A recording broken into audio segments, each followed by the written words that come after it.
You're tuned to Warsaw. Welcome to High Note Music Magazine. Your host is Elżbieta Krajewska. The Baltic Opera Festival this July featured two powerful productions where his extraordinary voice could be heard. One of these was The Monster's Voice, written by Alek Nowak, based on the true history of a Jewish boy who miraculously survived the Holocaust as a member of the Hitler Youth, with inspiration from the film made by Agnieszka Holland. First shown at the Malta Festival in Poznań earlier this year, it is disturbing and dark, exploring the curse of otherness, and the main part is sung in an unexpected voice. Good evening, my name is Jan Jakub Monowid, I'm a countertenor, and during the Baltic Opera Festival I'm singing in Salome as a priest and in Monster's Voice by Alek Nowak, the title role. You have quite a rare voice, actually. To be honest, it's not so rare.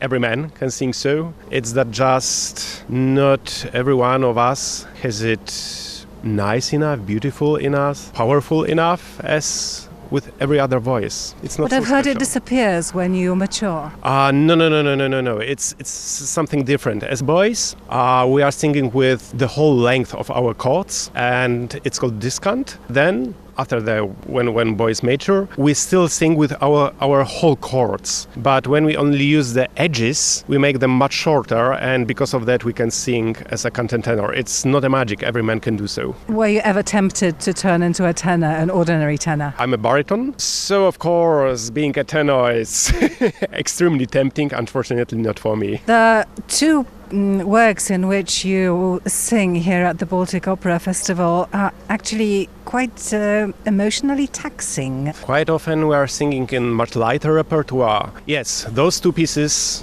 especially Monster's Voice, is extremely taxing for me. It's very emotional. It's the story of Salomon Perel, Jewish teenager who survived Second World War, hiding among Germans and also in Hitler Jugend. And he manages to survive. And Robert Bolesto, the librettist, moved the whole story to make it more universal to mythology, Greek mythology. And so the story becomes more about how much we can lose ourselves, how much we can bend reality, how much can we deceive ourselves just to be able to live on or even to survive, how much can we cheat ourselves and lie to ourselves about the thing which are around us, the reality, the people around us, and that we can also lose ourselves and lose the true identity of ourselves. Well, it does have a more universal aspect. However, I think in contemporary times, Medusa might be perceived as a sort of feminist icon as well.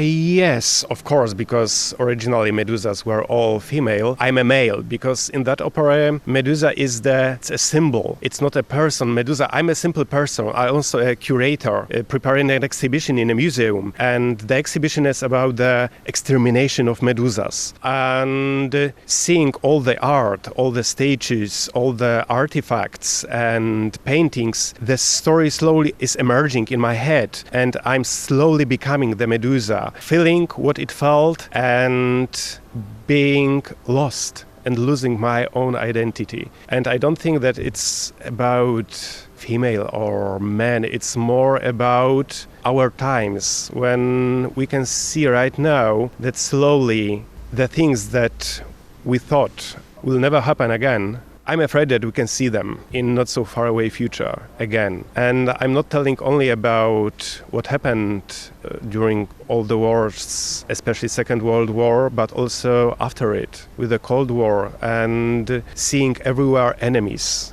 being afraid of other people's only because they were a bit different. But I'm a normal man as a Medusa, so I'm not different. Only other people's beliefs that it is Medusa because it is different. The only difference is I'm having blue blood and a bit higher voice. So I'm also among the forces of evil, we can say so. And I'm hiding between them as Salomon Perel, as a Jewish boy, was hiding among Hitler Jugend.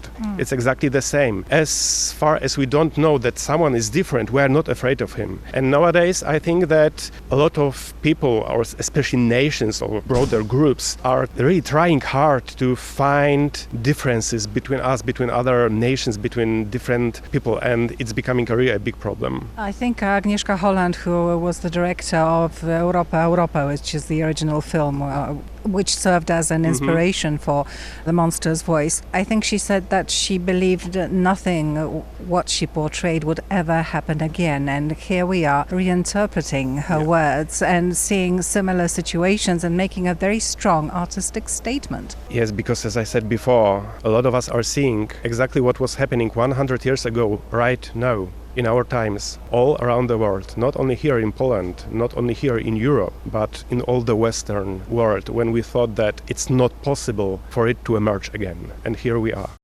For me, Salome is more about losing in ourselves, in our desires, not caring about other people's, about extreme egocentrism, which is also quite common. In Tomasz Konieczny's staging concept, I, as a page, am replaced by a priest. I'm a priest here, in very close relation with Narabot, almost in love. It's a relation also not so nice, because I'm finding Yohanan the true prophet, and Narabot, of course, not. Narabot is jealous because of him. And because of Salome, Narabot kills himself, commits suicide, and she also kills, not by her own hand, Yohanan, and I'm becoming the elusive shadow behind the plot to kill her. So even if I'm trying to feel as a good person, the priest, trying to save his friend, trying to do good for all the other, taking care about the Jews on the stage, about the people who lost their homes, I'm a killer. If I cast back, I think the first time I ever heard you was in Poznań in a very extraordinary production, Angeli. Again, about someone lost in a world which he doesn't understand, and with a very tragic outcome. With a voice like yours, you seem to be very much involved in contemporary opera. Yeah, as a countertenor, I can only sing in Baroque music and contemporary music, of course. But luckily I am, I can sing also in Salome, because for me it's one of the best operas in the whole history. I never thought that I will sing Schubert, but recently I also sang in Szymanowski's Stabat Mater, which I think is amazing, and I always loved it and never thought that I will sing it, but yeah, there was I. So the world is also changing again, and we'll see, maybe the Countertenor will be staged quite more often in quite different repertoire. And what is it like singing in an extraordinary place such as the Forest Opera? We were hoping for a bit better weather, but still right in the middle of a forest and with all the sounds of the forest around us. Yes, the stage is open to the forest. It's an amazing place. As you said, the weather could be a bit better. During rehearsals, there was like 13 degrees. Yeah. So it was really quite cold. I was afraid that one of us maybe will not manage till the end, but yeah, all of us will be still here with all the stars. Yeah, the place is amazing, and also the stage is so prepared that we are getting the feeling that the forest is coming on the stage. So what next? What after this extraordinary event? Next project is in Stockholm Royal Opera, also two contemporary operas, one after another. Carmina Burana in Poznań and in National Theatre in Warsaw. Yeah, that's the closest thing till the end of the year, because it will take a lot of work to prepare the operas in Stockholm.